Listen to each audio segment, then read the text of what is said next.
itu 5 kali, dan disyariatkan, dianjurkan meskipun khilaf secara hukum fiqih, secara hukum fiqh, tetapi dianjurkan bahwasanya sholat itu berjamaah. Berjamaah itu kalau kita maknai, adik-adik sekalian, itu adalah bagaimana kita berkumpul-kumpul, kita berjumpa dengan kawan kita bersama dengan orang-orang yang kita kenal, dengan jiran-jiran kita. Meskipun hukum berjamaah itu berbeda pendapat, Imam Rafi'i berpendapat hukumnya adalah fardu kifayah, imam yang lain berpendapat sunnah muakkadah, Imam Ahmad Ibn Hanbal berpendapat berjamaah itu adalah fardu ain.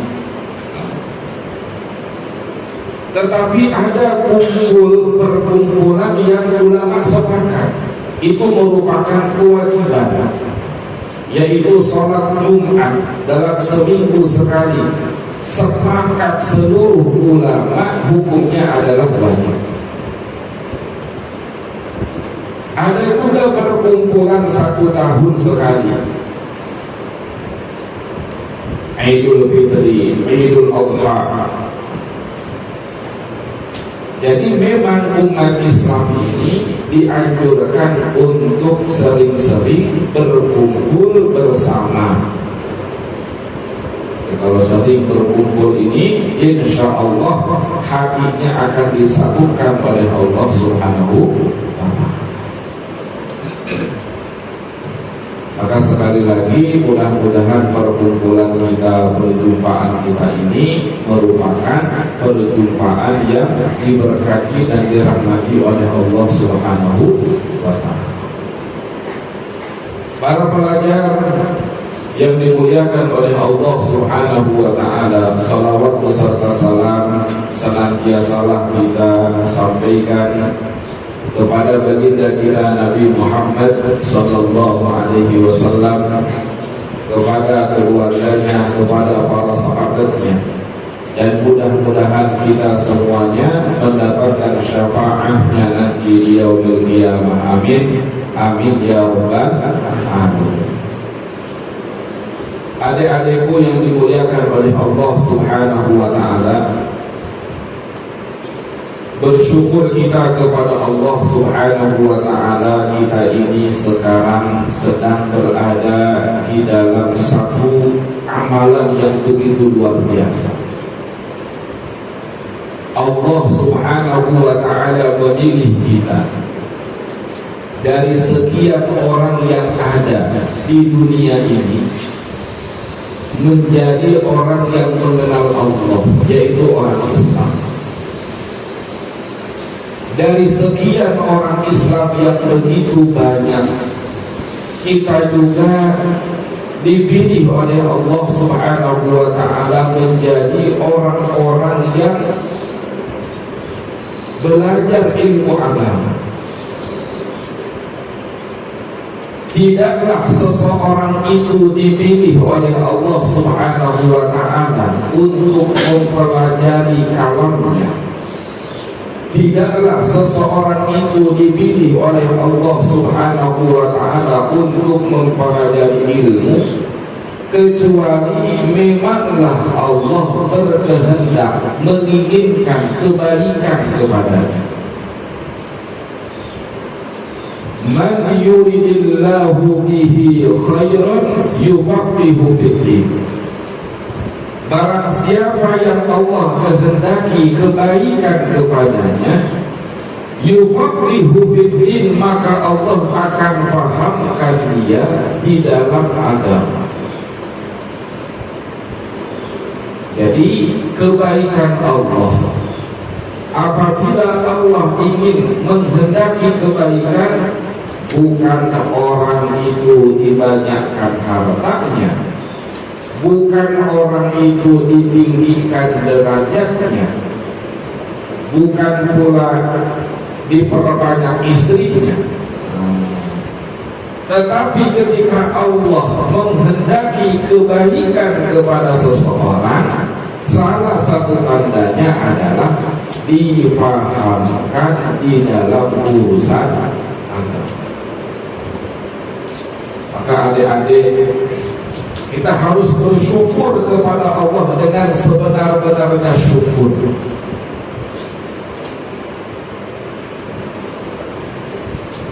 Kita ini diberikan nikmat yang begitu luar biasa. Dijadikan kita ini sebagai thalibul ilmi, sebagai orang yang mempelajari akan ilmu. Maka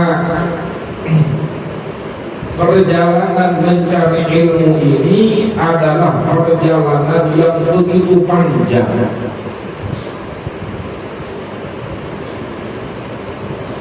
Imam Ahmad Ibnu Hanbal rahimahullahu ta'ala mengatakan, ma'al mihbarah ilal maqbarah, bersama tempat tinta, tempat pena,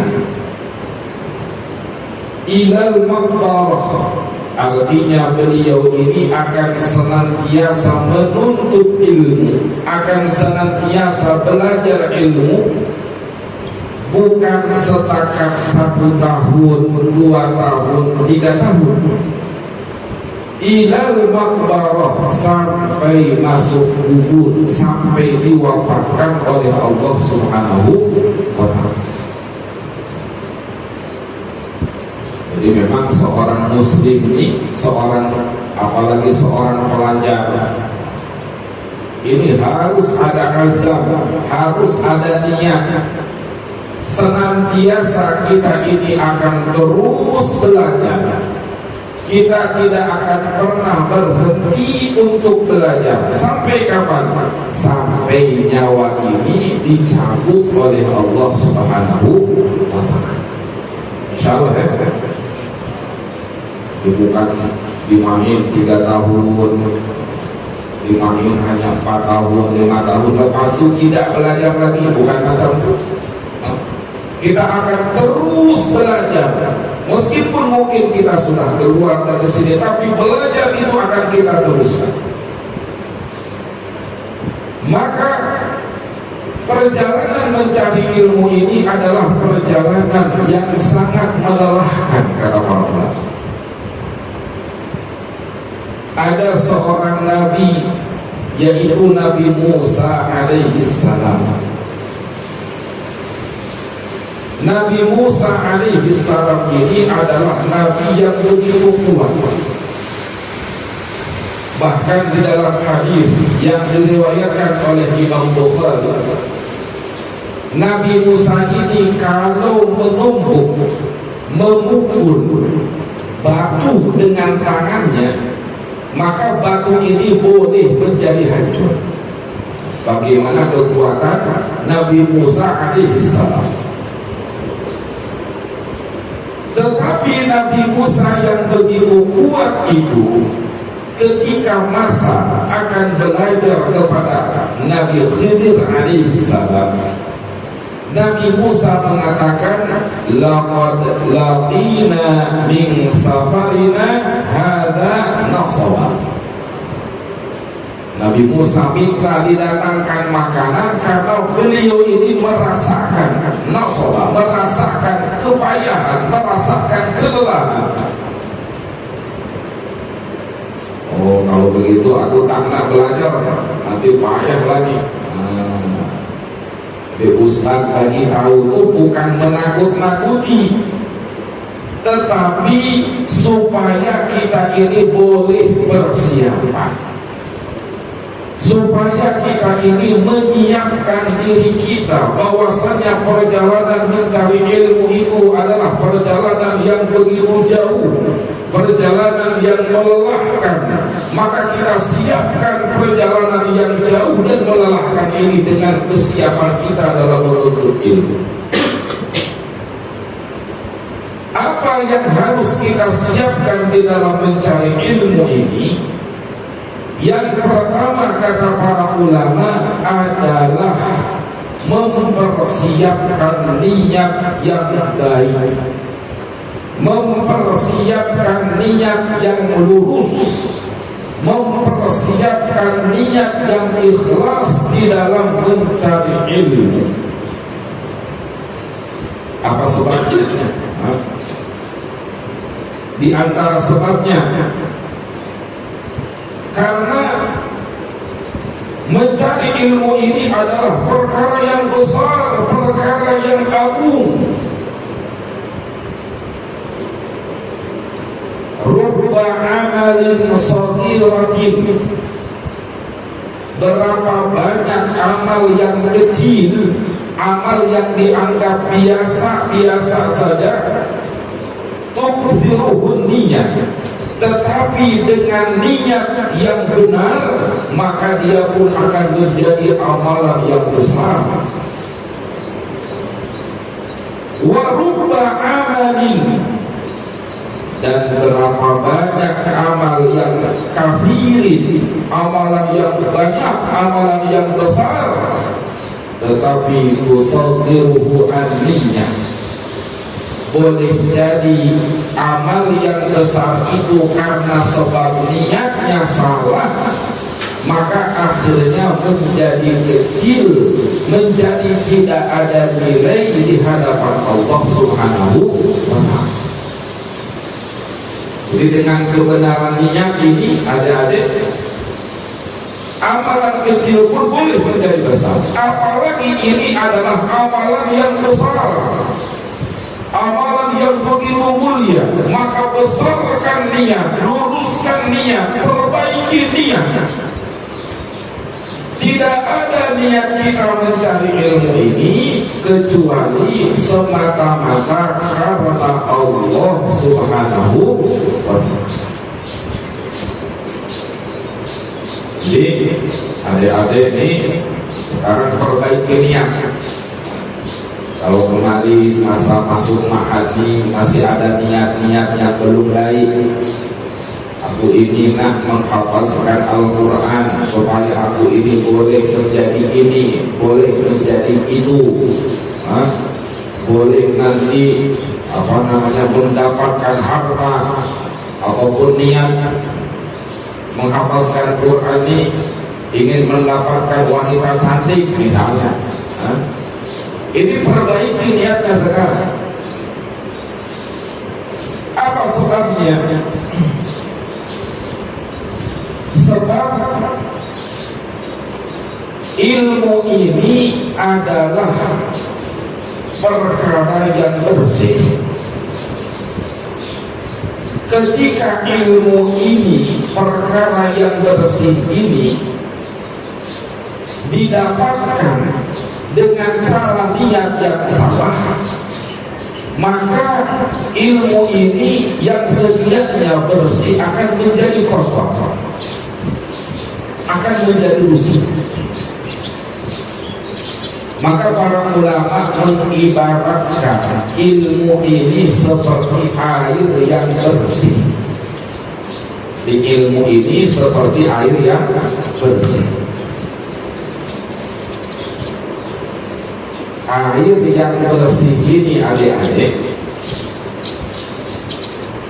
diperlukan oleh seluruh manusia, baik yang Islam ataupun yang tidak Islam, yang kafir ataupun orang yang mukmin, ini memerlukan air bersih.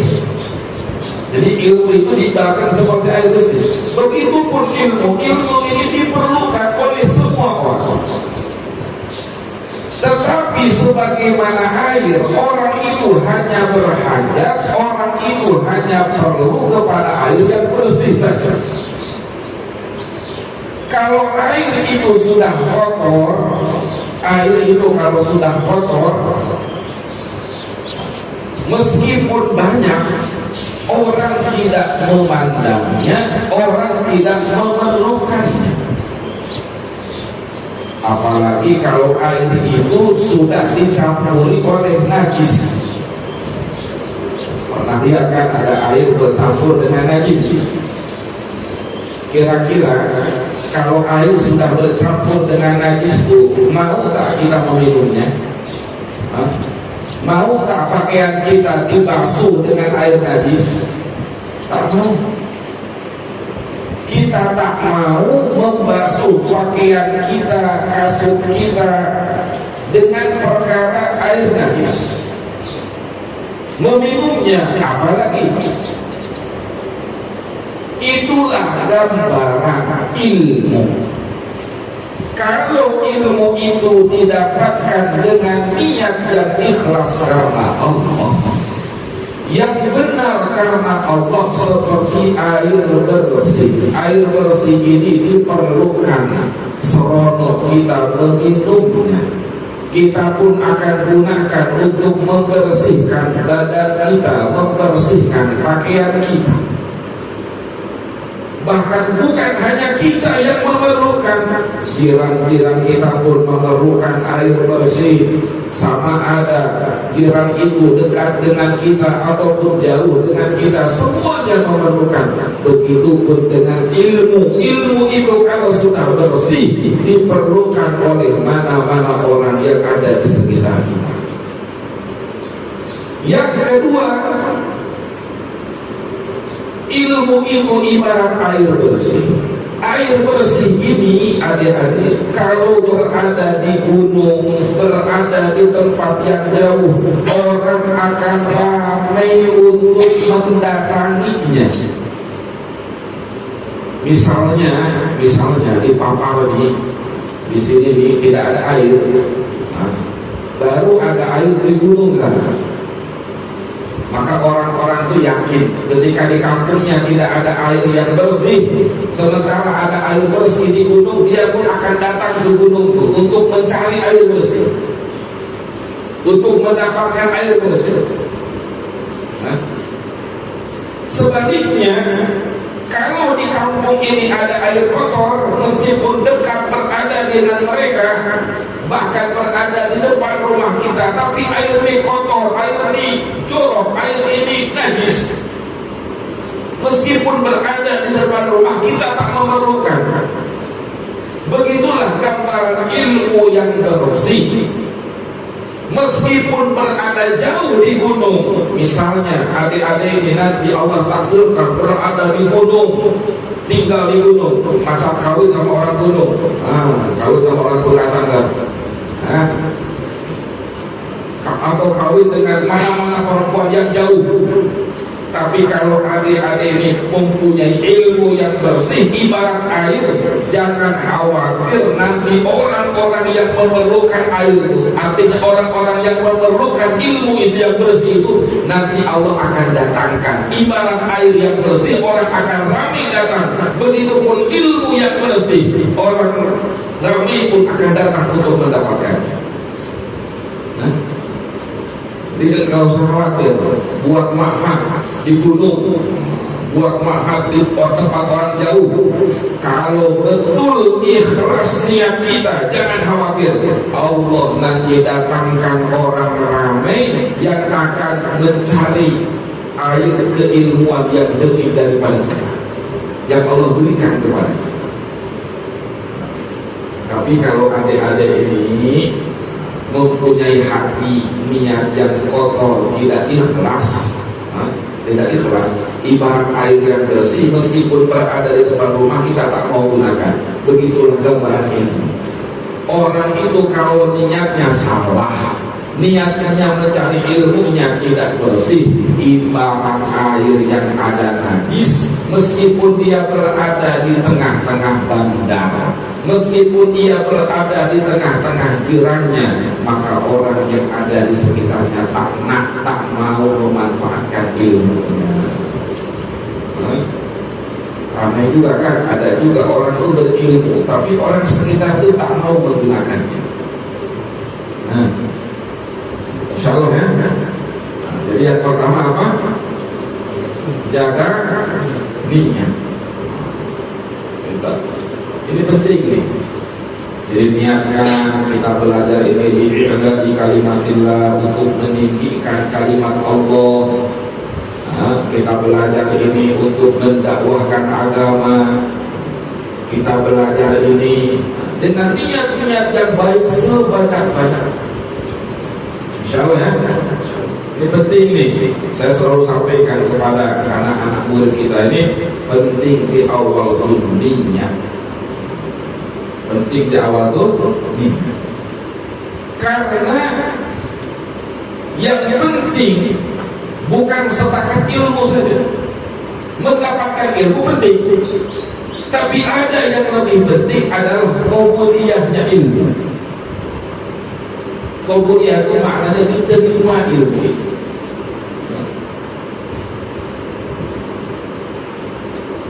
Yang mengarang kitab Arba'in itu banyak. Jadi dulu tuh, semasa dulu tuh, yang mengarang Arba'in tentang hadis itu banyak.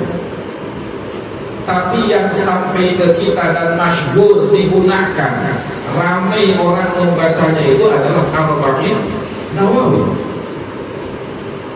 Jadi para ulama terdahulu itu ada yang berkomentar kepada Imam Nawawi. Imam Nawawi bukankah sudah banyak yang mengarang kitab Arba'in itu? Maka kata Imam Nawawi, kalau niatnya ikhlas, dia akan berterusan. Maka itu yang sampai kepada kita adalah Arba'in Nawawi. Imam Malik mengarang kitab Al-Muwatta. Sebelum Imam Malik pun ada juga ulama yang mengarang karangan yang sama, Al-Muwatta yang lain, kumpulan hadis yang lain. Maka diprotes Imam ini, wahai Imam, bukankah sudah banyak yang mengarang kitab semacam itu? Maka kata Imam Malik, maka lillahi fahuwal batil. Apa yang dilakukan karena Allah, itulah nanti yang akan berkekalan. Jadi kalau niatnya benar, betul karena Allah, itulah nanti insya Allah yang akan senantiasa berkekalan. Nanti kalau punya ilmu, nanti Allah datangkan lagi anak murid, berkekalan tuh.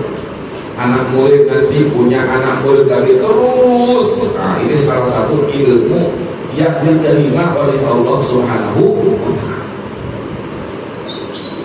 Jadi tak payah lagi memikirkan macam mana saya sudah menghafazkan Al-Quran nih. Sudah 5 tahun tak hafaz juga. Sudah 6 tahun tak selesai juga. Kita tak payah memikirkan itu.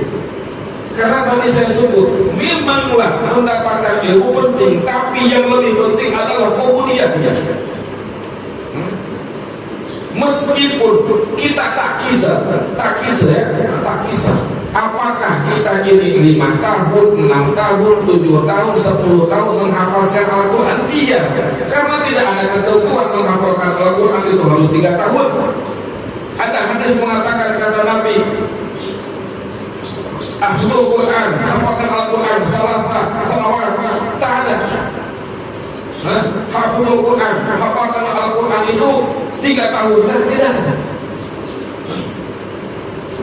Nabi tidak memberikan batasan.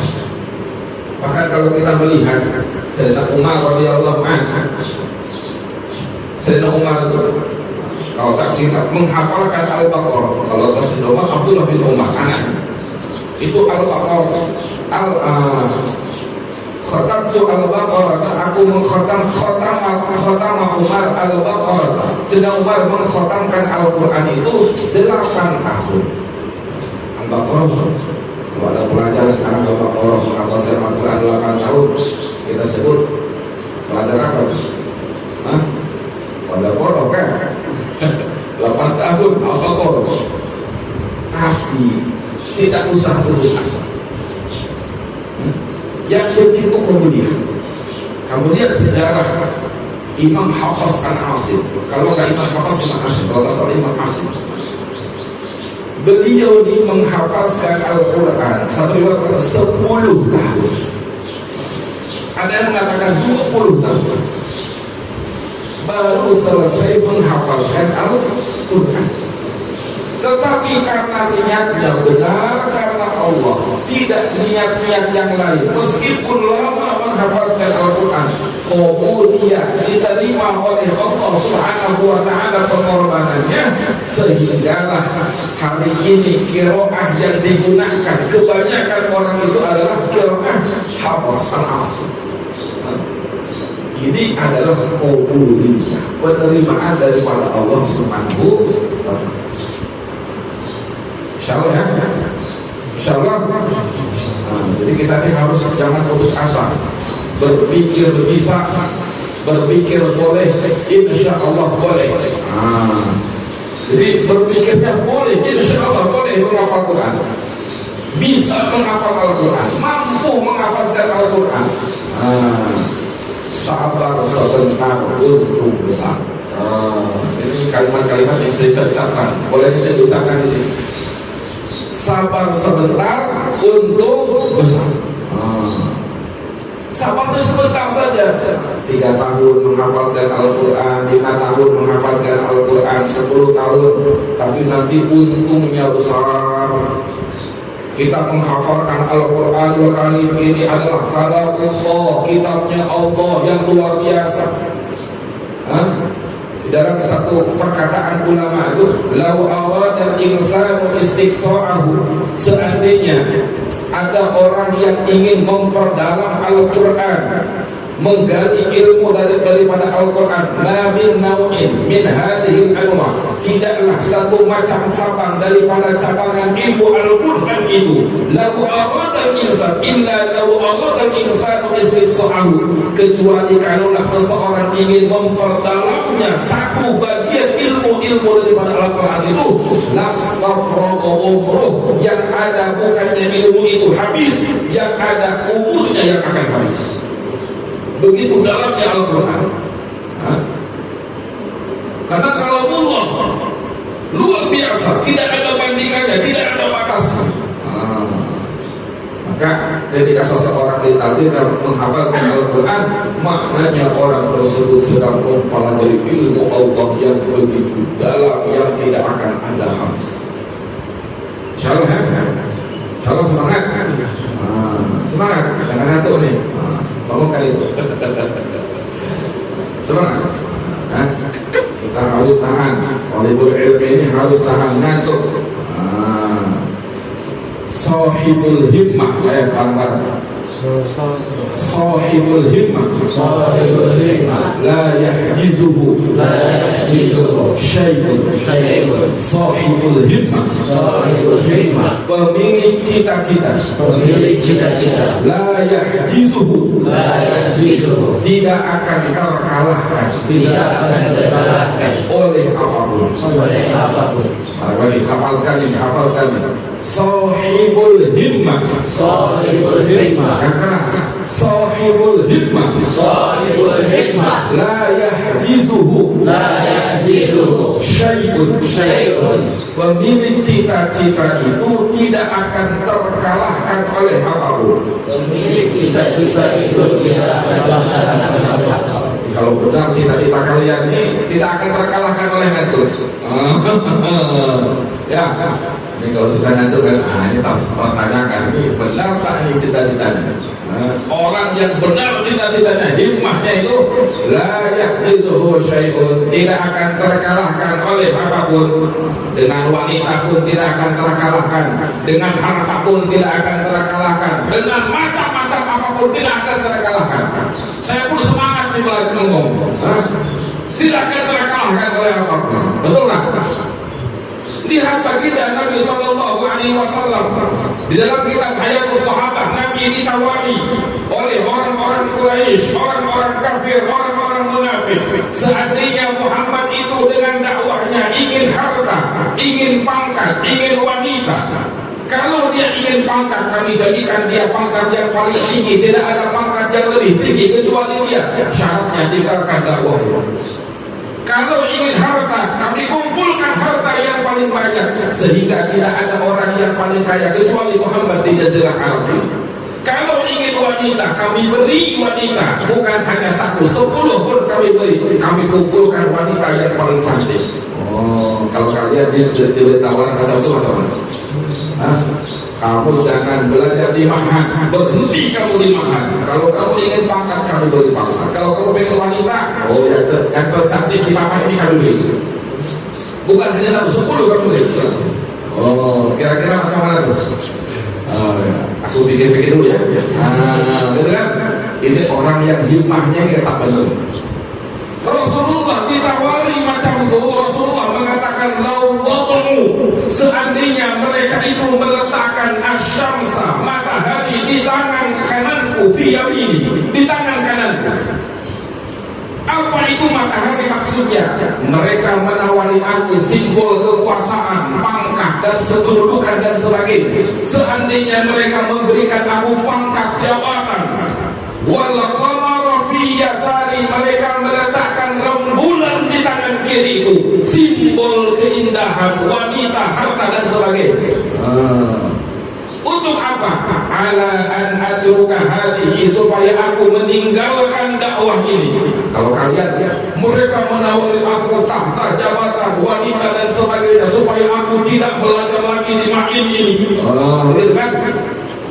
Maka katakan dengan tegas, ma taraktuhu abada, ma taraktuhu abada. Sekali-kali aku tidak akan meninggalkannya, aku tidak akan menghiraukannya.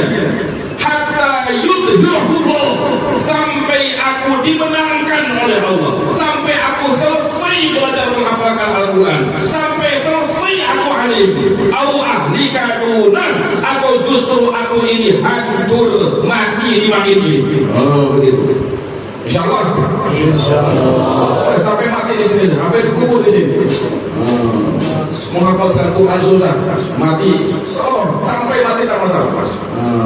Mati dalam thalabul ilmi itu luar biasa. Insyaallah. Jadi pilihannya dua saja. Terus kalau tak sampai mati. Tapi jangan mati lah. Masih hidup kan? Insyaallah. Insyaallah. Insyaallah. Jadi yang pertama pasang niat sungguh. Selanjutnya kalian sebagai pelajar ini harus fokus. Apa harus? Fokus. Dengarkan. Juhud, sungguh-sungguh, fokus. Hari ini petani fokus dengan pertaniannya, maka menghasilkan beras, menghasilkan sayuran. Macam mana kalau petani tak fokus bertani? Ini bertani tapi nyadar YouTube terus. Tak tumbuh-tumbuh itu tumbuhan. Harusnya mencangkul YouTube terus. Tak tumbuh-tumbuh. Adanya beras, adanya sayuran-sayuran di pekan-pekan, di pasar-pasar, di bazar-bazar, karena petaninya fokus dalam pertanian. Dokter fokus mengobati pasiennya. Kalau dokter tak fokus dalam mengobati pasien, rusak. Mau menyuntik, YouTube. salah suntik. Harusnya apa? Yang ada mulutnya disuntik. Bahaya juga, bukan sembuh. Bahaya. Ambil obat salah, sakit perut malah sakit kepala. Hanya perutnya sakit kepala. Begitu kan? Hari ini dokter fokus dengan kedokterannya, pejabat fokus dengan pejabatannya, semuanya fokus. Tetapi terkadang pelajar-pelajar ini yang ada di Ma'had tidak fokus dengan belajar. Ini masalah. Makanya umat nanti akan berada dalam kebodohan kalau kalian tidak fokus. Jadi kalian ini harus merasa di atas pundak kalian ini adalah tanggung jawab yang besar. Di belakang kita ini ada umat yang akan mengikuti kita. Ini tanggung jawab yang besar. Kalau kita tidak fokus, kita salah dalam belajar ini, maka nanti na'udzubillah umat pun akan tersesat. Nanti kalau ngantuk-ngantuk terus nih, salah dengar lagi. Nabi Isa Abdullah, Nabi Isa itu hambanya Allah. Dia dengar pun karena tidur. Isa ibnullah, Isa itu anaknya Allah, kan udah bilang beda itu. Coba kalimat Abdul dengan Ibnu itu kan beda itu. Tapi gara-gara dia tidur nih, kata Ustaz, Isa itu anaknya Allah. Itu gara-gara tidur tuh. Maka hati-hati. Seorang pelajar itu dia harus tahu, harus paham. Di belakang dia ini umat ini jangan sampai disesatkan. Maka harus fokus. Insyaallah. Fokus ini macam matahari. Matahari kan menyinari. Coba kalian ambil tepung besar, kaca besar. Difokuskan itu cahaya matahari terfokus dalam benih, maka lama-lama boleh membakar. Begitulah fokus. Jadi tak payah memikirkan ini itu, memikirkan ini. Maka seorang thalibul ilmi ini harus dalam kitab Ta'limul Muta'allim itu harus memutuskan hubungannya dengan orang yang berada di luar. Putuskan supaya fokus. Jadi kalau boleh itu minta sama orang tua tuh, sama emak dan bapak tuh, sama ibu bapak tuh jangan sering-sering di apa namanya, ditengok, di melawat. Jangan sering-sering melawat supaya kita ini fokus. Karena melawat ini sering-sering ini kata para ulama ibarat gula. Tahu gula? Gula itu diperlukan. Bolehlah kita ini gulakan. Harus juga tuh sesekali minum gula kan. Kalau kita macam di kedai kita pesan apa tuh? Minuman. Kalau tak ada gula pahitkan. Tapi kalau sering-sering minum gula, lama-lama nanti punya penyakit. Jadi apa? Diabetes, kencing manis. Tahu kencing manis? Diabetes, diabetes. Begitupun pelajar itu kalau sering-sering dilawat melawat orang tuanya itu lama-lama seperti kebanyakan makan gula. Lama-lama punya penyakit diabetes. Lama-lama tidak senang mondoknya. Lama-lama nanti ingin pulang dari pondok. Begitu. Insyaallah. Berapa setiap bulan di sini? Sekali. Atau seminggu sekali? Waduh, janganlah. Kalau di tempat kami di sana itu paling cepatnya sebulan sekali. Sebulan. Insyaallah fokus. Ada seorang ulama namanya Syekh Ashraf Ali Tanwi. Syekh Ashraf Ali Tanwi ini seorang ulama yang punya karangan begitu banyak. Bahkan karangannya itu hampir mendekati 1000 karangan. Ada ulama di India sana namanya Syekh Ashraf Ali Tanwi, guru daripada Maulana Ilyas rahimahullah ta'ala, terdiri daripada jamaah tabligh itu. Beliau ini karangannya hampir 1000, mendekati 1000. Maka dikatakan ketika Syekh Ashraf Ali Tanwi ini belajar di Deoband, Darul Ulum Deoband. Kalau di Mesir ada Al-Azhar, maka di India ini ada Darul Ulum Deoband. Ketika masa beliau belajar di Darul Ulum Deoband itu, beliau ini di sekitaran Darul Ulum itu ada pamannya. Jadi ada pamannya dekat. Ada pamannya ini datang kepada Syekh Ashraf Ali Tanwi.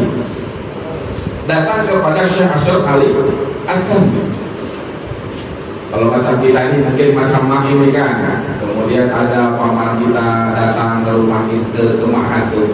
Kalau boleh itu kamu nanti datang ke rumah paman, kita minum-minum, lepak-lepak kan. Kita bersantai-santai. Maka kata Syekh Ashraf Ali Tanwi, wahai paman, aku ini datang ke sini untuk belajar. Wahai paman, aku datang ke sini untuk belajar.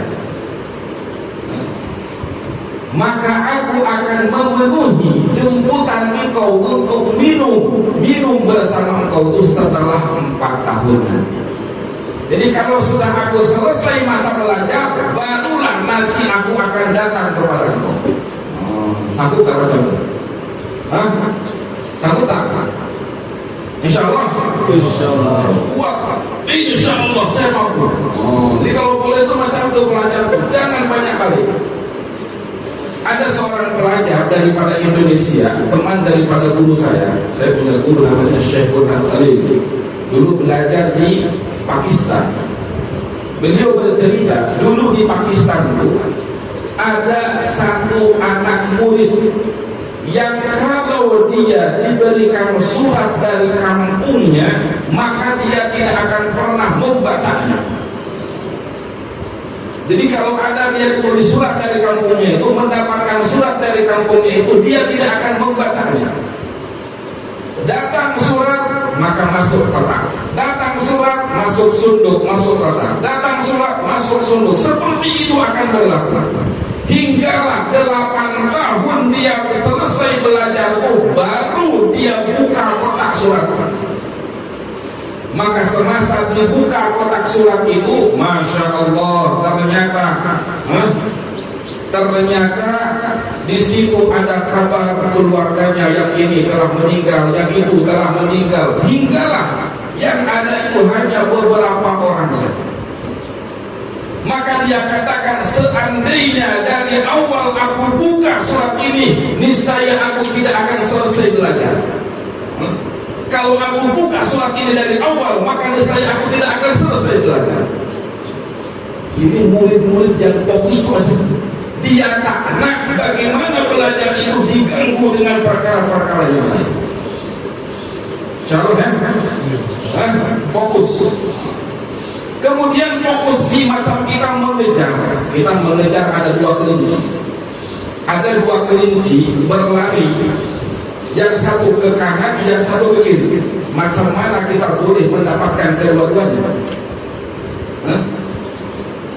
Bolehkah dalam satu masa, dalam satu waktu kita boleh mendapatkan kedua-duanya? Yang satu ke kanan, yang satu ke kiri. Boleh tak? Kita lari kan? Lari ke sini, dia pun ke sini, terus saja. Tidak dapat. Yang harus dilakukan untuk mendapatkan dua-duanya, fokus dengan salah satunya. Fokus dengan salah satunya. Lari dulu ke kanan, dapatkan yang kanan tuh, masukkan. Lepas tuh lari ke kiri, masukkan. Baru dapat dua-dua. Paham maksud saya?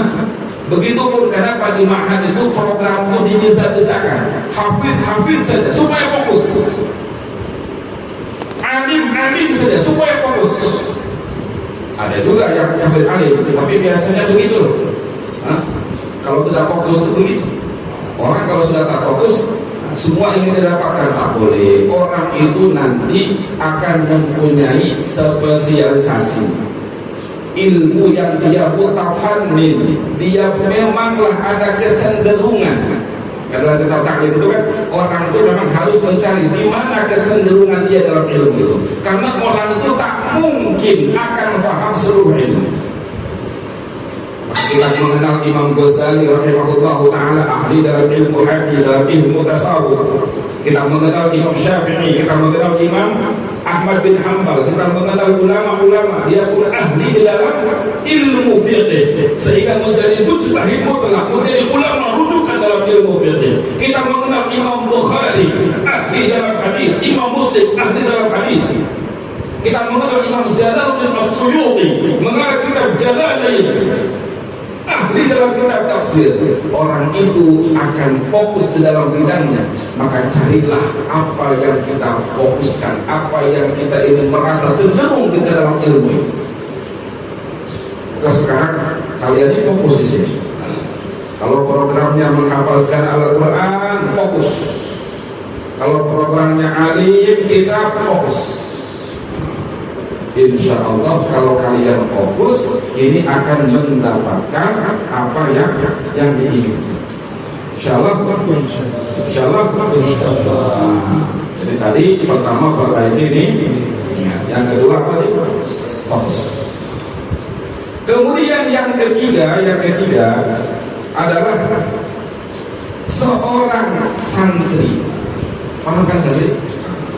Santri atau pelajar, dia harus menyatukan langkahnya dan geraknya. Jadi kalian ini kalau sudah berada di ma'had harus taat, harus tunduk kepada guru. Maka apapun yang kalian lakukan itu harus berdasarkan musyawarah dengan guru-guru kalian. Kalau istilah guru kami itu melakukan apa yang sudah dimusyawarahkan dan memusyawarahkan apa yang akan dilakukan. Jadi seorang murid itu harus senantiasa di dalam melakukan sesuatu itu dengan petunjuk guru, musyawarah dengan guru. Dalam ala-ala di irsyadi ustaz wa irsyadi ustaz, dengan petunjuk guru. Jadi apa-apa itu jangan bikin sesuatu yang menurut hawa nafsu kita. Kalau boleh itu, kalau di Indonesia ini ada ulama-ulama, ada guru luar biasa. Ulama-ulama itu luar biasa. Dia tidaklah akan pindah dari satu ma'had sebelum gurunya sendiri yang menyuruh dia untuk pindah. Ya, ini kalau di Indonesia saya paham di sini. Kalau boleh, bagus itu macam itu. Ini macam saya punya murid, dia mengajar di Bengawan. Saya suruh dia mengajar jadi guru tahfiz di Bengawan. Taat saja dia. Mungkin juga ada keinginan belajar lagi, tapi taat saja. Saya bilang mudah-mudahan kamu taat, Allah berikan keberkahan. Allah berikan keberkahan. Kalau kita taat dengan guru, insya Allah hidup kita ini akan diberkahi. Karena bukan salah takat ilmu saja kata. Kita ini perlu keberkatan akan ilmu. Percuma ilmu kita banyak tapi tidak ada keberkatannya. Meskipun penting juga ilmu banyak, ilmu sedikit kalau diberkati akan menjadi ilmu yang luar biasa. Banyak diberkati akan lebih lagi. Keberkatan itu kan sebagaimana Imam Syekh Mutawalli Asy-Sya'rawi menyampaikan, junudun khafiyyun min junudillah. Keberkatan itu adalah tentara yang samar, tidak terlihat, tidak nampak daripada tentaranya Allah. Fa'il halat fil mali aksarathu, kalau dia ini berletak, tersimpan dalam harta, aksarathu, maka harta itu akan Allah menjadikan banyak. Jadi harta itu kalau sudah diberkati oleh Allah, sedikit pun akan menjadi banyak. Wa fil waqti a'marahu, kalau dia berletak dalam waktu, maka waktu itu pun akan menjadi boleh kita melakukan kebaikan yang banyak. Ramai kita mendengar bagaimana ulama-ulama terdahulu waktunya diberkati oleh Allah Subhanahu wa ta'ala. Imam Syafi'i rahimahullahu ta'ala disebutkan khatamal Qur'ana marratain fi yaumin wa lailatin. Imam Syafi'i itu mengkhatamkan Al-Quran 2 kali dalam sehari semalam. Khatmatun bin nahar wa khatmatun bil lail. Satu khataman pada waktu malam, satu khataman pada siang hari. Kita hari ini berpikir macam-macam, boleh mengkhatamkan Al-Quran satu hari, satu khataman, malam hari satu khataman. Masih lagi melakukan kegiatan yang lain. Apalagi sampai seperti siapa? Sayyidina Utsman itu diceritakan ketika beliau ini di akhir pemerintahannya dihajar, dipukul, ditumbuk oleh orang-orang kafir, orang-orang munafik yang tidak bersetuju dengan kepemimpinannya. Maka istrinya melihat suaminya disiksa macam itu, maka dia berkata, kenapa engkau tega memukul seorang laki-laki yang mengkhatamkan Al-Quran dalam satu rakaat salat? Itu orang-orang dulu itu berkah waktu. Begitupun ilmu maka akan berkepanjangan. Kita mengenal Imam Bukhari, kita mengenal Imam Syafi'i dengan ilmunya hingga sekarang tidak putus. Itu ilmu yang diberkati oleh Allah Subhanahu. Imam Nawawi itu kan tidak menikah, ya? Imam Nawawi tidak menikah. Kalian pun boleh juga kalau mengikut Imam Nawawi, tidak menikah. Tapi syaratnya karena ilmu. Kenapa Imam Nawawi tidak menikah itu? Karena kalau beliau menikah, beliau itu lebih fokus kepada ilmu. Nanti istrinya justru akan terabaikan. Jadi ulama dulu tuh boleh dengan kefokusan kepada ilmu itu melupakan istri yang cantik sekali. Seperti Imam Syafi'i punya istri cantik, tapi fokus dengan ilmu sampai marah istrinya, sampai nakal sekali lagi. Ya, kalau kalian ya nikah saja lah, kalau tidak kan kalian juga tidak seperti itu fokus. Maka ada orang berkata kepada Imam Nawawi, wahai Imam, bukankah kalau engkau menikah, kau akan punya anak? Kalau anak engkau nanti soleh menjadi ulama, kan keturunan engkau itu akan ramai menjadi orang-orang soleh, banyak pahala kan? Kata Imam Nawawi, kitabul alim waladuhul mukhaddad. Meskipun aku tidak menikah, aku ini mengarang kitab. Nanti kitabnya orang alim itu kalau benar ikhlas karena Allah, diberkati oleh Allah, waladuhul mukhaddad, nanti akan menjadi anak yang Allah. Kita mengenal Al-Ma'in Nawawi, Al-Baid Musyafi'i, banyak kitab-kitab Imam Nawawi, Riyadhus Shalihin. Itulah anak-anaknya Imam Nawawi yang muhaddad, yang terus-menerus hingga hari kiamat insyaallah. Dan boleh juga kalau begitu, tapi syaratnya tadi fokus dengan itu. Kalau tidak, kawin saja, tapi jangan sekarang nanti. Salah apa nih? Salah kawin. Jadi kita musyawarah. Kalau kita musyawarah dengan guru apa yang berlaku itu nanti insya Allah akan mendapatkan keberkatan daripada. Seperti Imam Qadhi Yusuf. Imam Qadhi Yusuf ini seorang ulama yang penyebar daripada mazhab Imam Hanafi. Kan kalau tak silap yang menyebarkan mazhab Abu Yusuf itu Imam Syafi'i dan siapa? Qadhi Yusuf. Imam Qadhi Yusuf ini dulu semasa belajarnya, dulu awalnya itu dihantarkan oleh orang tuanya untuk kursus, paham kursus? Kursus menjadi, paham deh? Menjadi apa? Tetapi semasa dia ini diantarkan oleh ibunya, di jalan itu dia melihat ada majelis ilmu daripada Imam Abu Hanifah rahimahullah ta'ala. Maka dia pun terbelok, dia belajar hingga pulang tuh kok tidak membawa duit. Ibunya pun bertanya, kenapa kau tidak bawa duit? Maka dikatakan, aku ini bukannya menjahit, aku ini belajar kepada Imam Abu Hanifah rahimahullah ta'ala.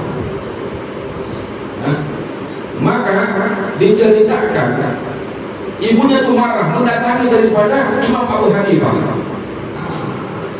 Maka kata Imam Abu Hanifah, kata ibunya tuh, kalau anak aku belajar kepada engkau, macam mana nanti dia akan makan? Itu kan kekhawatiran orang tua yang memasukkan kepahatan sebagai begitu. Kalau anakku ini menghafazkan Al-Quran, kalau anakku ini belajar kitab saja, apa yang nanti dia makan?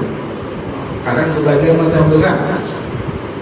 Itu juga yang menjadi kekhawatiran ibu daripada Imam Qadhi. Maka dikatakan oleh Imam Abu Hanifah, nanti anak kamu itu akan makan fustuk dan faludas. Jadi fustuk dan faludas ini makanan yang dimakan hanya oleh raja di zaman itu. Bukan makanan sembarang orang, hanya dimakan oleh raja saja. Maka teruslah belajar Imam Abu Yusuf. Belajar hinggalah Imam Abu Hanifah akan wafat. Imam Abu Hanifah membagikan harta-harta. Imam Abu Yusuf ini terlambat datang kepada Imam Abu Hanifah. Kemudian dia datang kepada Imam Abu Hanifah untuk meminta harta yang dibagikan. Ternyata harta itu sudah habis. Tapi dia ini senantiasa berhusnudzon, senantiasa taat dengan gurunya. Dia rela.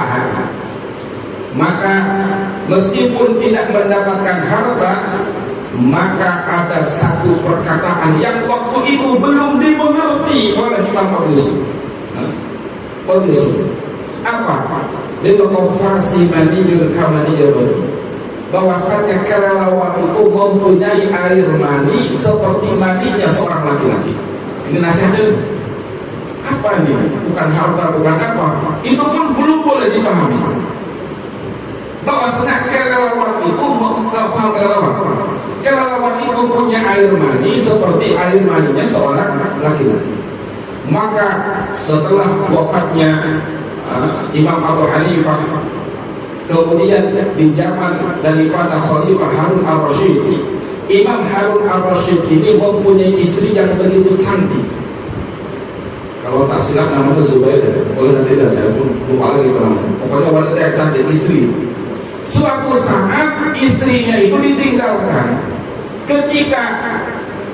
Ketika Harun al-Rasyid balik kepada istrinya, didapatinya di kasur-kasurnya itu banyak air mani. Maka Harun al-Rasyid ini punya prasangka, punya praduga, jangan-jangan istri aku ini berbuat usyuk, dia berselingkuh. Tetapi tidak ada bukti, tetapi di sini ada air mani. Maka dikumpulkan oleh para ulama, belum ada jawaban yang memuaskan, sehingga dipanggil daripada Imam Abu Yusuf. Maka Imam Abu Yusuf itu naik ke atas, kemudian dilihat di atas itu ada kelelawar yang banyak.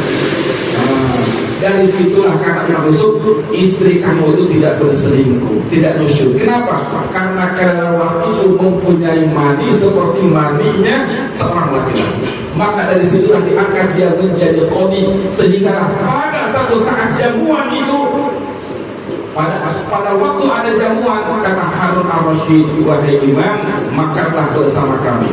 Lalu dilihat ada makanan, dan ternyata makanan itu adalah kustuk dan faludes. Kustuk dan faludes yang dikatakan tadi itu, nanti kamu makan apa? Ternyata kalau apa yang dikatakan, maka dia makan dengan perasaan menangis. Jadi kalau kalian ikut guru, ikut apa perkataan guru, jangan khawatir. Benar yakin kamu dengan ilmu, jangan khawatir. Nanti Allah akan berikan kehidupan yang lebih baik daripada yang lain. Insyaallah. Insyaallah. Kan dalam hadis itu, barang siapa yang disibukkan man syaghalahul Quran, barang siapa yang disibukkan dengan Al-Quran, al-dzikri wa mas'alati, sampai tak sempat berzikir, sampai tidak sempat meminta, berdoa pun tidak sempat, karena memang kita sibuk meminta kepada Allah, karena kita sibuk dengan Al-Quran saja. Maka maka akan diberikan sesuatu sesuatu yang lebih baik daripada yang Allah berikan kepada orang-orang yang meminta. Kalau mereka setakat meminta, tapi nanti Allah sendiri yang akan memberikan. Dan pemberian Allah ini, karena kita tidak minta, maknanya adalah pemberian yang Allah ridhoi sendiri. Insyaallah. Jadi seorang santri, seorang peladari tidak usah ragu. Kemudian yang selanjutnya, di dalam belajar ini kalian harus menjaga adab. Ini penting.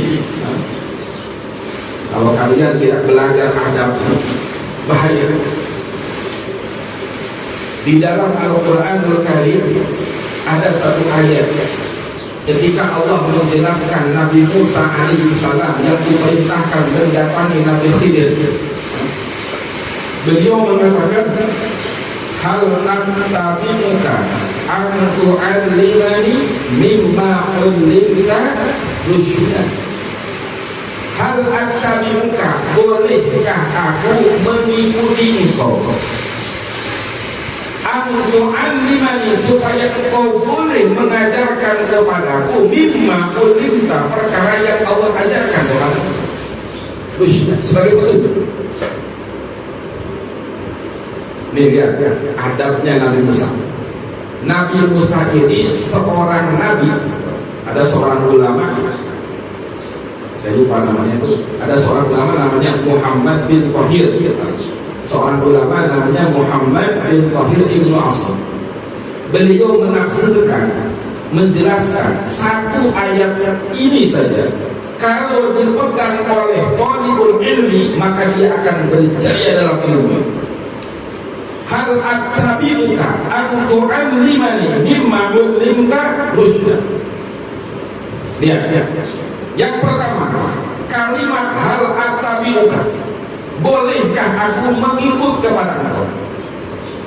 Nabi Musa ini secara pangkat kenabian, secara kedudukan kenabian, pangkat kenabiannya lebih tinggi daripada Nabi Khidir.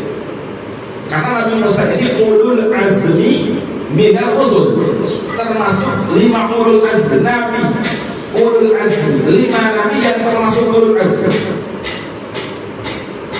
Sebenarnya secara pangkat kenabian Nabi Musa itu boleh memerintah Nabi Khidir, paham? Tetapi di dalam pasal thalibul ilm, Nabi Musa beradab, Nabi Musa sopan santun kepada Nabi Khidir, meminta izin. Hal attabi'uka, bolehkah aku mengikut engkau? Kalian tuh ikut guru tuh izin, masuk naib izin, maka ada pendaftaran kan? Apa namanya sini? Pendaftaran sama kan? Itu izin namanya. Jangan karena kita anak menteri, kita anak WIB, main masuk saja. Kalau Ustaz tak terima saya burung. Ada adab, ada tata krama. Hal attabi'uka, bolehkah? Kalau Ustaz izinkan ikut, kalau tak jangan. Makanya kenapa di pondok itu ada adab. Kalau mau keluar izin kepada Ustaz, mau ke tandas pun kalau boleh izin juga. Tapi lama-lama saya pun dosa juga kalau semua orang ini ke tandas. Ikut apa? Kalau balik bapak susah juga kan. Tapi kalau santri yang betul-betul begitu, kata Ustaz kanan, kata Ustaz kiri. Bolehkah itu? Kemudian yang kedua, attabi'uka ini adalah ittiba. Maknanya seorang guru dan murid itu, guru itu harus paham bahwasanya belajar itu adalah ittiba, mengikuti. Maka seorang guru harus memberi contoh kepada muridnya. Jadi kalau kalian nanti sudah menjadi guru, sudah menjadi ustaz, perkataan kalian akan diikuti, perkataan kalian akan ditaati oleh murid-murid kalian kalau kalian ini adalah orang yang boleh dicontoh oleh mereka. Makanya Sayyid Muhammad bin Alwi al-Maliki mengatakan, kebanyakan, dan memang kebanyakan, memang seperti itu madrasahnya para nabi itu, pengajaran para nabi itu adalah suhbah. Jadi kami ini mengajar murid itu bukan talmadah itu antara guru dan murid, tapi bukan setakat itu, tapi suhbah, bersama. Maka yang menemani Nabi itu disebut apa? Sahabat. Yang bersuhbah dengan Nabi, yang bersamai Nabi. Maka ta'limul muta'allim, belajar dan mengajar itu akan lebih cepat dan akan lebih berpengaruh kalau metodenya suhbah. Kalian lihat di Indonesia kebanyakan yang menjadi kiai, yang menjadi ulama, yang punya pondok pesantren itu rata-rata itu bukan bukan yang ada di kelasnya. Itu terkadang orang-orang yang menjadi drivernya kiai, yang kalau kiai kemana, gurunya kemana, dia ikut, dia pun bersama itu. Dengan sumpahnya itu Allah berikan kepada. Jadi hal at-tabi'uka itu bagaimana metode pengajaran yang akan bagus dan lebih cepat itu adalah ittiba, mengikuti. Guru harus menjadi orang yang boleh dicontoh, murid pun dalam sesuatu itu mencontoh guru yang baik. Insyaallah. Kemudian limani, supaya engkau wahai Khidir mengajarkan kepada mimma ulin tarusda, sesuatu yang Allah ajarkan kepada. Betul. Jadi Nabi Musa, meskipun Nabi Musa itu kalimullah, Nabi Musa itu adalah orang yang boleh bercakap dengan Allah langsung, direct langsung, tapi Nabi Musa meyakini ilmu itu didapatkan di antaranya caranya adalah dengan pelajaran, dengan pengajaran. Antu'allimani mimma ullimta rusyda. Nabi Musa meyakini di dalam Nabi Khidir itu ada ilmu yang belum dia ketahui, itulah yang dia dapatkan. Maka para pelajar harus meyakini macam bahwasanya guru kita ini mempunyai ilmu yang kita tidak tahu. Maka seorang murid itu ayyamtu ila syai'ihi bi ainil ihtiram, ayya'taqida, meyakini syekhnya itu adalah orang yang orang yang harus kita muliakan, wa ayyata tidak bikabari, dan meyakini guru itu adalah orang yang sempurna. Orang yang sempurna, dia mendapatkan ilmunya Allah. Dan ilmunya Allah ini didapatkan adalah dengan disampaikan dengan cara warisan. Jadi ilmu itu didapatkan dengan cara warisan. Maka al-ulama warathatul anbiya, ulama itu adalah pewarisnya para nabi. Wa innamal anbiya lam yuwarithu dinar wa dirham. Para anbiya itu tidak mewariskan dinar dan dirham, tetapi mereka itu mewariskan ilmu. Para ulama mengatakan apa makna warisan? Kenapa ilmu itu dikatakan warisan? Karena warisan itu tidak akan didapatkan oleh seseorang kecuali dia ini termasuk orang yang berhak mendapatkan warisan. Kalau bapak kita meninggal, kita boleh mengajukan kalau kita ini adalah ahli waris, kita pun berhak mendapatkan warisan, mau ashabul furud atau asobah. Betul. Ini ada orang meninggal, tetangga kita pun tidak ada hubungan kekerabatan, bukan paman kita, bukan bapak kita, bukan siapa-siapa kita. Dia meninggal, dia mungkin datuk punya harta banyak, tiba-tiba kita datang ke rumahnya mengatakan, mana warisan saya? Itu orang akan katakan tidak gila. Tidak ada hubungan kekeluargaan, tapi ingin mendapatkan warisan. Maka begitulah ilmu. Ilmu itu didapatkan dengan cara warisan. Maksudnya apa? Nisbatkan diri engkau dengan ilmu, nisbatkan diri engkau dengan guru, hubungkan diri engkau dengan guru engkau, maka niscaya engkau akan mendapatkan warisan ilmu. Jadi selagi kamu belum menisbatkan diri kamu kepada ilmu, belum mendekatkan, menjadikan, menyiapkan diri kamu sebagai ahli ilmu, maka kamu tidak akan mendapatkan warisan ilmu. Insyaallah. Jadi kita ini harus menisbatkan diri kita dengan ilmu, dengan guru-guru kita. Makanya kenapa ulama-ulama dulu itu senantiasa kalau pulang, meskipun sudah tidak berguru lagi ataupun gurunya sudah wafat, baca Al-Fatihah kepada guru, baca Al-Fatihah kepada guru. Ini untuk menisbatkan dirinya dengan ilmu, sehingga ilmu itu boleh didapatkan. Maka terkadang kalau sebelum kita membaca kitab itu, kita kirim hadiah Fatihah kepada guru kita, apa yang kita tak paham tiba-tiba paham. Jadi bukan ada skill di situ, ada rahasia. rahasia di situ. Ketika kamu nisbatkan kepada ilmu, kita pun mendapatkan urusan ilmu tersebut. Insyaallah ya? Insyaallah. Jadi saya ulang tadi, pertama tadi niat, yang kedua fokus, yang ketiga taat musyawarah, kemudian yang ketiga yang keempat adab. Kemudian ikuti adab itu sebagaimana Nabi Musa alaihi salam. Kalau kita memegang ayat itu, insyaallah kita akan menjadi ahli ilmu. Kita akan menjadi ahli ilmu. Insyaallah. Mungkin setakat ini saja yang boleh saya fungsikan. Saya pun sudah suaranya sudah kemana-mana keliling 1 minggu lebih, suara pun sudah macam habis. Ini boleh dulu tidak banyak, tapi saya semangat sedang kalian. Ingat dulu masa-masa belajar. Dulu pun saya pun takis, saya pun sama juga. Ini akan jadi apa ya? Tapi Allah bagi saya sekarang punya makan, ya Allah beri. Maksudnya, ya meskipun tidak sekaya orang lain, tapi adalah. Maksudnya, insya Allah kamu jangan khawatir, kamu jangan takut. Kalau benar niat kamu, benar kamu ini menjadikan ilmu sebagai perkara yang benar-benar harus kamu dapatkan dengan sebaik-baiknya, kamu sungguh-sungguh yakin dengan ilmu itu, insya Allah kamu tidak akan sengsara di dunia ini dan tidak akan sengsara di akhirat.